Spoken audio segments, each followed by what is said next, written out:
யோசித்து பாருங்கள். இன்னைக்கு ஒரு ஓனர் வந்து நமக்கு ஒரு சம்பளத்தை உயர்த்தி கொடுத்துட்டாரு, அதுக்கு ஒரு பதவியை கொடுத்துட்டாரு, நீ நம்ப நீ கடையில் எல்லாமே அப்படின்னா எவ்வளவு ஆர்வமா வேலை செய்யும், எவ்வளவு ஆர்வமா சந்தோஷமா வேலை செய்யும். ஆனா உனக்கு இந்த உலகத்துல உன்னை படைத்து உனக்கு என்ன தேவைப்படுற அத்தனையும் தந்த இறைவனுக்கு நாம் என்ன செய்வோம் சிந்தித்து பார்க்க வேண்டும். ஒவ்வொரு மனிதனும் சிந்தித்து பார்த்தால், இதை சிந்திச்சு பார்த்தோம்னா எல்லாத்துக்கான விலை கிடைச்சது.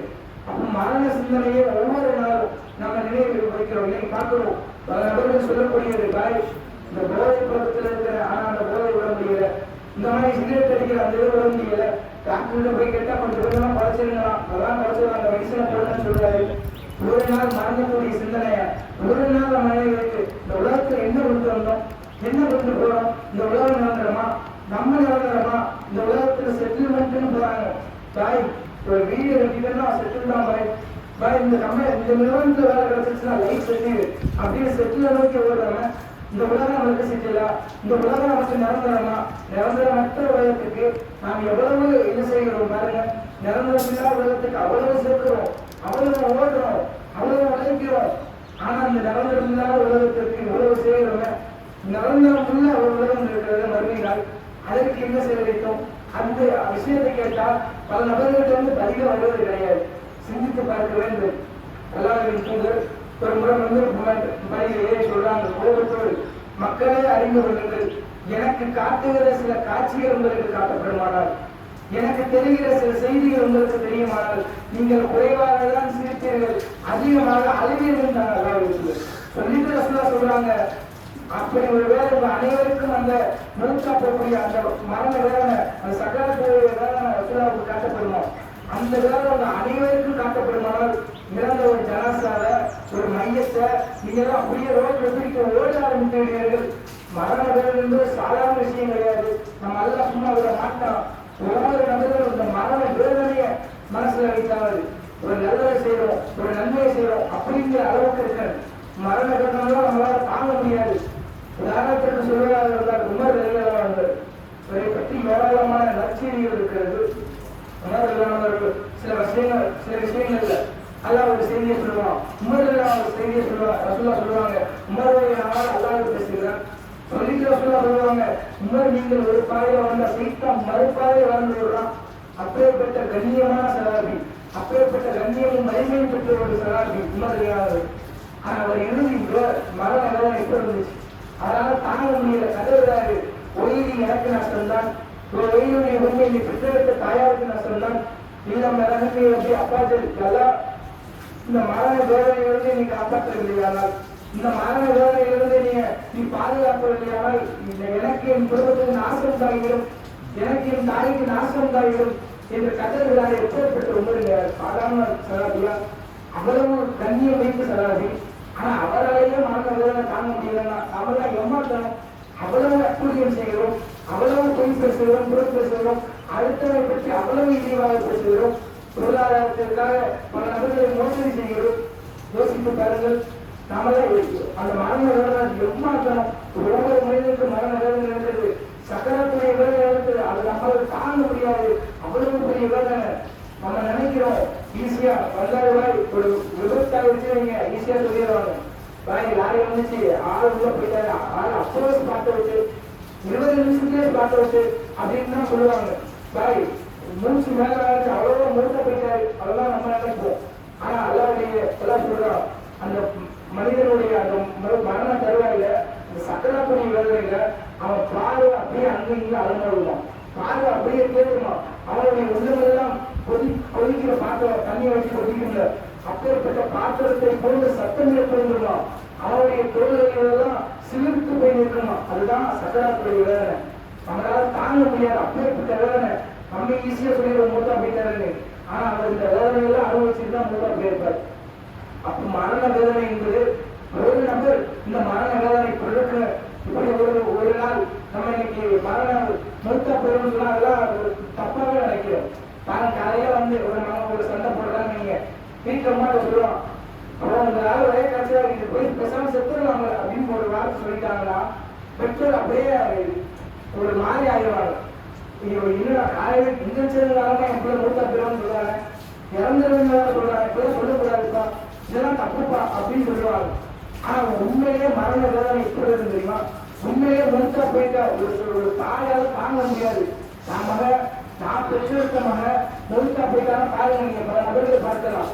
மொத்தா போற அந்த தருவாயில இறந்துட்டாங்க நீங்க வெளியே நிற்பாங்க, விட்டு கதறுவாங்க. இறைவனை கல்வியா இறைவன் என் பிள்ளைங்க மட்டும்தான் சோதனை கொடுப்பானா, என் பிள்ளைங்க மட்டும்தான் மொத்தா போறானா அப்படின்னு கதறுவாங்க பெற்றோர், நீங்க பார்க்கலாம். ஆனா அப்பேற்பட்ட பெற்றோரோட நீங்க அவ்வளவு சர்வசாதாரணமா வெளியேற்றாங்க. மரண சிந்தனை இல்லாதனாலதான் இன்னைக்கு உலகத்துல அவ்வளவு ஆச்சாரங்கள் விஷயங்கள்லாம் இருக்குது. போதை பொருள் சர்வசாதாரணமா குடிச்சிட்டு போறோம். நீங்க நாளைக்கு மொத்தா போறீங்க, அந்த மரண வேதனை எப்படி இருக்கு? இதை ஒரு நாள் நம்ம சிந்தித்து பார்க்க வேண்டும். மரண சிந்தனையை அதிகமாக நம்முடைய வாழ்க்கையில நாம் மரண சிந்தனையை ஒவ்வொரு நாள் நினைச்சு பார்க்க வேண்டும். மரணம் ஒரு நாள் மொத்தம் எப்படி இருக்கு? ஒரு நாள் ஒருத்தருக்கு மொத்தம் போயிட்டாலும் வைங்க, அவர் வாழ்நாள்ல நீ எல்லாமே நன்மையாக செய்வேன். ஒரு நாள் இந்த உலக வாழ்க்கைக்காக உலக சந்தோஷத்திற்காக நான் வாழ மாட்டேன், அல்லாவுடைய திருப்திக்காக தான் வாழணும்னு எண்ணிடுவாரு. அப்ப மரண சிந்தனைய ஒவ்வொரு நாளும் நம்ம நினைவு வைத்திருக்க வேண்டும். அதே போன்று நீங்க பார்க்கலாம், இந்த கபருடைய வாழ்க்கை என்பது ரொம்ப பெரிய ஒரு வேதனையான ஒரு விஷயம். கபருடைய வாழ்க்கையில நம்ம மூத்தா போய் அழைக்க வைப்பாங்க. சொன்னீங்க மாணவர்கள் வருவாங்க, சில கேள்விகளை கேட்பாங்க. மன்றப்பொருள் இறைவன் யார், பமா தீவுக்குள் மார்க்கும் இது, பமன் நபியுக்குள் நபியார் என்று கேட்கப்படும். அவர் சொல்லுவார், நான் இறைவனை மட்டும் வணங்கியிருந்தால், அல்லாஹ் ரசூல் சொன்னதை கட்டுப்பட்டிருந்தால், நான் சொல்லுவேன் என்னுடைய இறைவன் அல்லாஹ், என்னுடைய நபி நான் உயிரோடும் மேலாக நேசிக்கக்கூடிய நபி முகமது நபி ஸல்லல்லாஹு அலைஹி வஸல்லம் என்பேன், என்னுடைய மார்க்கம் இஸ்லாம் என்பேன். இதெல்லாம் ஈஸியாக நம்ம சொல்லிடலாம். ஆனா அந்த கபூரை வைத்து பிறகு கேட்கப்படும். அது ஒரு வேலை நம்ம தப்பா சொல்லிக்கிறோம், நம்மளால சொல்ல முடியாதவங்க அந்த மறுமை நல்ல அவ்வளவு குழப்பமா இருக்கு அந்த கபூரை வைத்ததுக்கு பிறகு. அப்ப மார்க்கத்திற்கு முரணா, அல்லாஹ் ரசூல் காட்டிக் முரணா, ரசூல் அவர் செய்ய சொல்ல அதற்கு மாற்றமா நம்ம செய்வதுதான் நம்மளால அதை சொல்ல முடியாது. அப்ப மாணவர்கள் ஒரு சொல்வாசியை பதில் சொல்லிட்டாங்க, நீங்க அல்லாஹ் அறிவிப்பு உடனே இவருக்கு சொர்க்கத்தின் விரிப்பை நிலையுங்கள், சொர்க்கத்தின் காற்றலை பிரவேசிக்க சொல்லுங்கள் என்று அல்லாஹ்வின் புறத்திலிருந்து அறிவிப்பு. அதே ஒரு கெட்டடையாரத்தை கேட்கப்படும். வந்திருக்கக்கூடிய உன்னுடைய மார்க்கம் என்று உன்னுடைய நபி யார் என்று கேட்கப்படும். அவர் யார் அது இறைவனை யார் அது தெரியாது என்பார். உமா தீவுக்குள் மார்க்கம் 60 வருடம் 70 வருடம் இஸ்லாத்தில் வாழ்ந்த ஒரு மனிதர். அவரிடத்துல கேட்கப்படும் மார்க்கம் என்னப்பா, இந்த மார்க்கத்துல தான் 2 வருஷம் வாழ்ந்து வந்தாய், மக்களுக்கு முன்னாடி ஜிப்பா தாடி இதெல்லாம் வச்சிருக்கிறவங்க, ஜிப்பாலாம் அணிஞ்சு தொப்பிலாம் போட்டு அவ்வளவு விவாதத்தாரி மாதிரி வந்திய உன்னுடைய மார்க்கம் கேட்கப்படும். அவர் நடைமுறைப்படுத்தவில்லை என்றால், அல்லாஹ் ரசூல் சொன்ன மார்க்கங்களை வாழவில்லை என்று சொன்னால் அவர் அப்படியே நிற்பார். மார்க்கமா அல்லாஹ் என்னது தெரியாத என்பார். உன் நபி யாரு என்று கேட்கப்படும். அதற்கும் பதில் சொல்வார், லாஹரி நபியா தெரியாத என்பார். அப்ப பாருங்கள், எல்லாத்துக்கும் தெரியாது என்பார். உடனே மாணவர்கள் ஒரு சுத்தியலை எடுத்து வருவாங்க. ரசூலுல்லாஹ் சொல்றாங்க, அந்த சுத்தியலை எடுத்து பிரம்மாண்டமான மலையை இடித்தால் மலை சின்ன பின்னமா செல்கிறீர்கள். அப்பேற்பட்ட ஒரு சுத்தியலை எடுத்து அந்த மனிதனுடைய செவி பகுதியில் அடிப்பாங்களாம். பல அதோட செல்வதை யோசிச்சு பாருங்க. இதெல்லாம் எப்படிப்பட்ட மரண வேதனை சிந்தித்து பார்க்க வேண்டும். அப்ப இந்த வேதனையை ஒருத்தர் விதத்துல கொண்டு வந்துட்டாங்கன்னா அதை விட பெருசு எதுவுமே கிடையாது. இந்த வேதனை பொறுத்தா போய் அல்லாஹ் ரசூலுல்லாஹ் சொல்லாம இருந்தோம்னா நமக்கு எவ்வளவு பெரிய வேதனை இருக்குதுன்னு சொன்னா எவ்வளவு அவன் மனுஷன் தூங்குவாரா பாருங்க. இன்னைக்கு ஒரு மனிதருக்கு உட்கார்ந்து இருக்காரு, பாய் நீங்க நாளைக்கு மூத்தா போயிருவீங்கன்னு ஒருத்தர் சொல்லிட்டாங்க. ஒரே யோசனை, பாய் உலகத்துல என்ன கொண்டு வந்தேன், என்ன கொண்டு போறேன், அசாக்க சர்வசாதாரணமா சொல்லுவாரு. இந்த உலகத்துல சுமாரான வந்தோம் எல்லாம் பேசுவாரு. பாய் நீங்க நாளைக்கு மருத்துவ போயிருவீங்க, ஒரு வேலை நோயாளி இருப்பாரு. உங்க டாக்டர் சொல்லுவாரு, இன்னும் ஒரு வாரத்துல நீங்க மூத்தா போயிருவீங்க. அப்புறம் என்ன செய்வாரு, குடும்பத்துக்கெல்லாம் ஒரு இதை கொடுக்கணுமா அதை கொடுத்துட்டு 6 டாக்டர் பள்ளினே கிடப்போம். ஒரு வேலை ஒரு மாசத்துக்கு போய் அவர் மூத்தாங்க. அந்த டாக்டரோட சரியான இருந்தாரு. நான் இதை தெரியாம பொருளாதாரத்தை எல்லாத்தையும் வீடு வேலை செஞ்சீங்க, மக்கள் கல்வி கொடுத்துட்டேன் அப்படின்னு நினைப்பாரு. இது நன்மனை அவருக்கு தெரியாது. நன்மனை அதை புரிஞ்சிக்க மாட்டாரு. ஒரு வீணாக இது பண்ணிக்கல சார், இந்த லேண்ட் கிடைச்சிருக்கு அந்த வீடு வாங்கி இருப்பாரு. இந்த டாக்டர் பேச்ச கேட்டிதாச்சு அப்படின்பாரு. அப்ப மரண வேதனை, இந்த மரண வேதனையிலிருந்து யாருமே தப்பிக்க முடியாது. எத்தனையோ தலைவர்களை பார்த்திருக்கிறோம், எவ்வளவோ ஆட்சியில் மனத்தில் பிறந்தவர்களை பார்த்திருக்கிறோம், பதவியில பிறந்தவர்களை பார்த்திருக்கிறோம். உலகத்தில் ராணுவம் வெற்றி படையவே வைத்தாலும் மரணத்தை அவரால் வெல்ல முடிந்ததா? மரணத்தை அவரால் விளைப்பு சந்தோஷம் இருந்ததா? எவ்வளவு பாதுகாப்பு செக்யூரிட்டி வைத்தாலும் எனக்கு இப்ப நெஞ்சினாலும் அந்த அந்த மருந்து மெடிசன் என் கையில் இருக்குது.